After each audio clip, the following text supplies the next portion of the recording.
Have you ever watched a film and wondered, could someone really do that to me against my own will? That question, born from Hollywood fiction, is honestly one of the biggest barriers I see. It's a fear that stops people from using a powerful tool for their own growth. Here's the thing, that fear is based on a complete lie. The truth is, your mind has a natural safety protocol that hypnosis cannot override.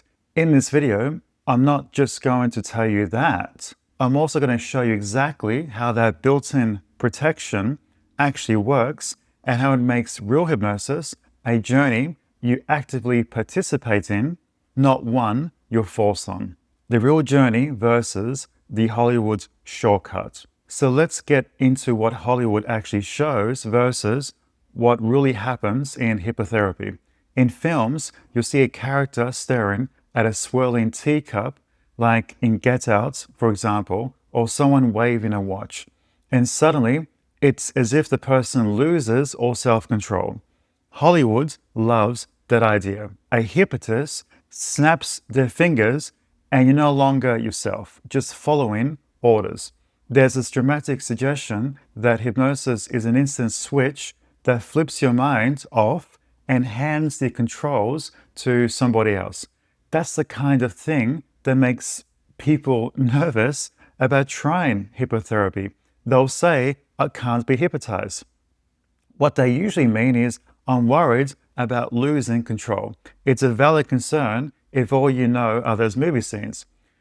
The thing is, real hypnotherapy couldn't be more different.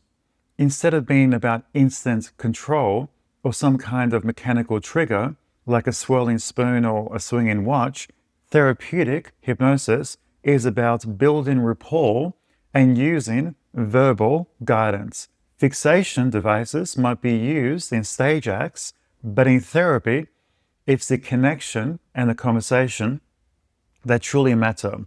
You're not being taken over, you're simply being guided.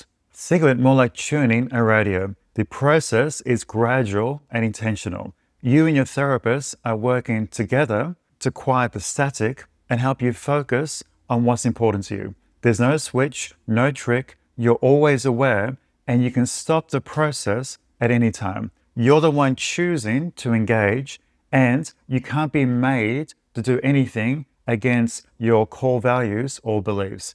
That's the foundational principle of ethical hypnotherapy: collaboration, trust, and your active involvement or participation. So, what's a real first session actually like? Honestly, it's a lot closer to a guided meditation than anything you see on stage or in film. You sit down, have a conversation about what you want to work on, and then you're guided into a state of focused attention. The therapist's voice is there as a gentle guide, not a controller.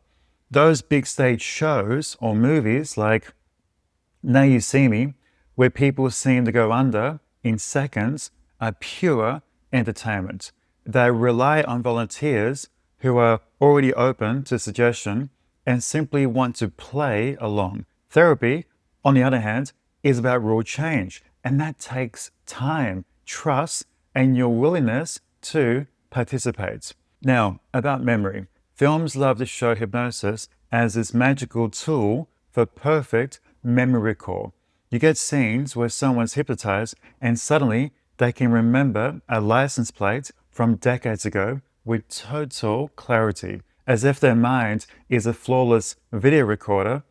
But that's not how memory works. Research shows that hypnosis can sometimes help you remember details by helping you relax and focus. But those memories aren't guaranteed to be accurate. Memory is reconstructive, not a perfect playback.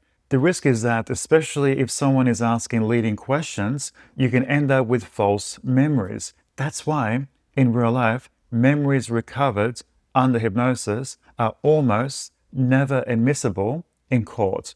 There's just too much risk of suggestion and error. Instead of exploring an attic full of hidden treasures, it's more like sifting through a mixture of real memories and things your mind has piece together.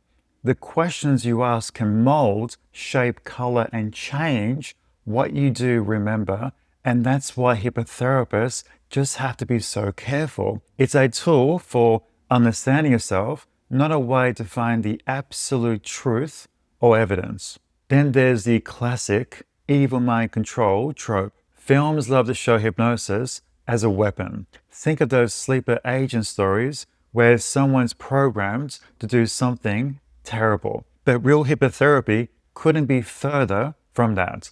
The entire ethical framework is about supporting you, not controlling you. It's about empowerment and helping you make changes you actually want, like managing anxiety, building confidence, or tackling a phobia. You're always in control, and nothing happens without your consent. So when you compare the Hollywood shortcuts to the real journey, you see just how different they are. The movie version is all about spectacle and drama. The real process, however, is about trust, collaboration, and just helping you make real changes in your life. And quite honestly, once you understand that, the real thing is far more interesting and much more useful than anything you'll see on screen. Conclusion.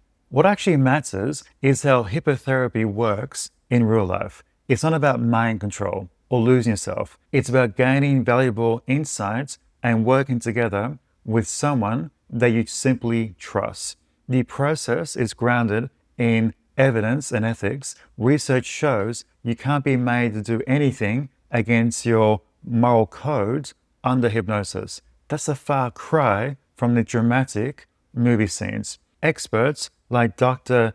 Deidre Barrett point out that when used responsibly, hypnosis can help you make real positive changes.